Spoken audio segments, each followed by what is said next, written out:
Right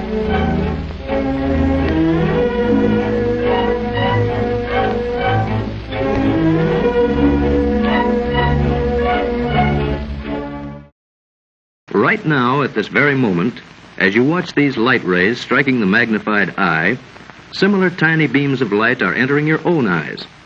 And it's by our eyes that we are able to gain a great part of our knowledge. Nature has located the eye close to the brain so that its messages may arrive there quickly.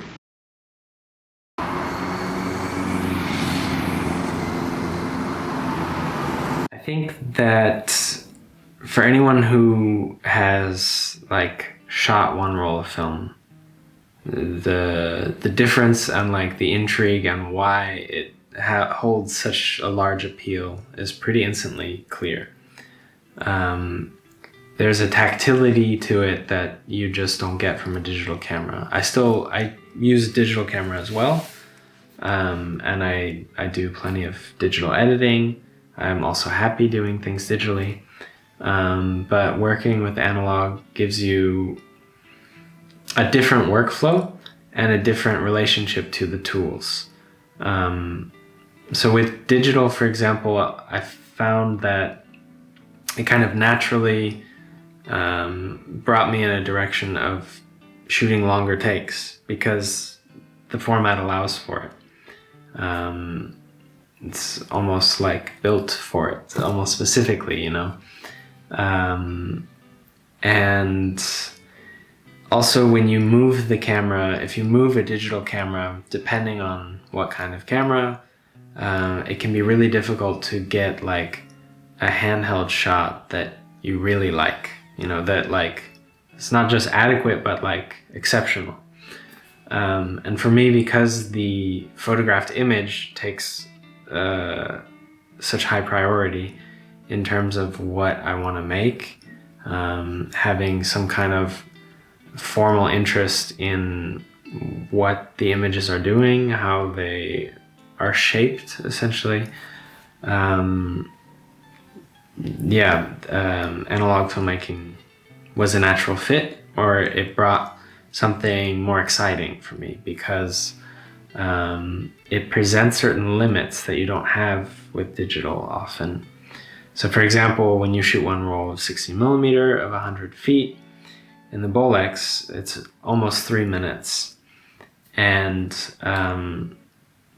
that's what you have. So you only have as many rolls as you have when you go to shoot, and you only have that many frames. So if you're only shooting this one roll, suddenly it's not a question of how do I fill 3 minutes. It's you only have these 3 precious minutes. You try to, use them as carefully as you can. And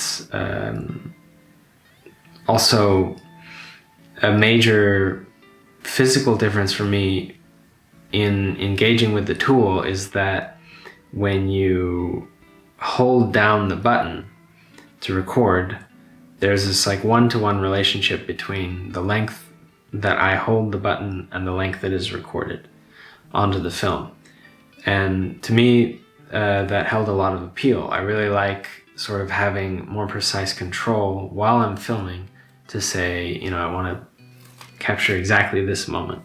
And you have the option to do just a burst of a few frames, or you can do 1 frame at a time.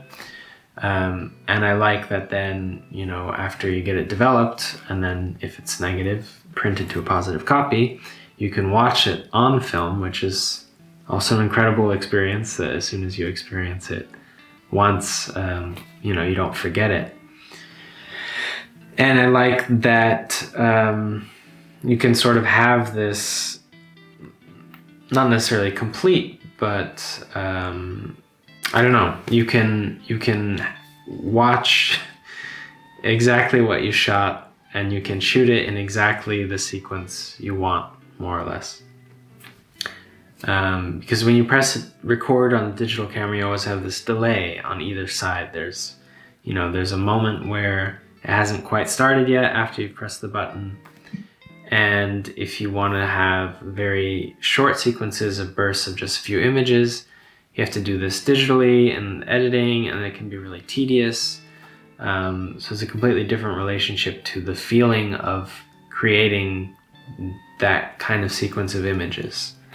And it was a lot more fun for me to just take a camera and, you know, get out there and, yeah, shoot in a certain way rather than editing after the fact in a certain way.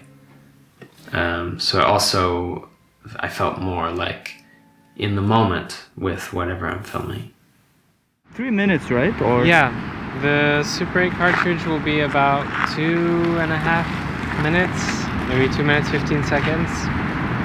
And this one will be around 3.5, 4 minutes, because it's smaller.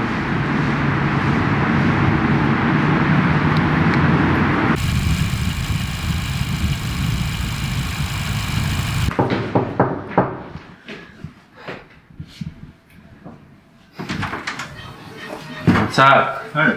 Hold on. Thanks for having us. It smells good. Cool. It's a bit narrow.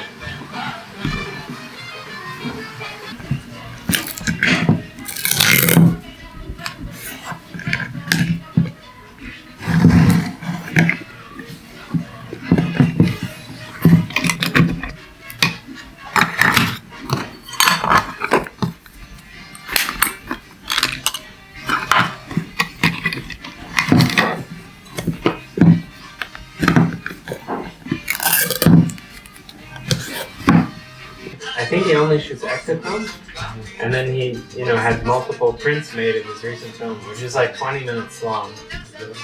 And I was thinking, you know, getting one print of this must be several thousand. And he was like, Max, at some point we have to accept the reality of the material we've decided to work with, and that it's just expensive. And no one's gonna help you with the cost. I was like, yeah, tough but true, huh? Thanks for the reality. Yeah, harsh but wise. Wise grandpa words. I guess what I hope is just that in my lifetime, things that I've made can like be of some positive help or use to other people, that hopefully some kind of universal experiences or some things from the collective subconscious are like touched enough that that someone else is affected when they see it in some way. Not that like it has to change their life or something, but you know, if one person sees a film I made and it makes their day better or gives them something to think about, then I'm happy.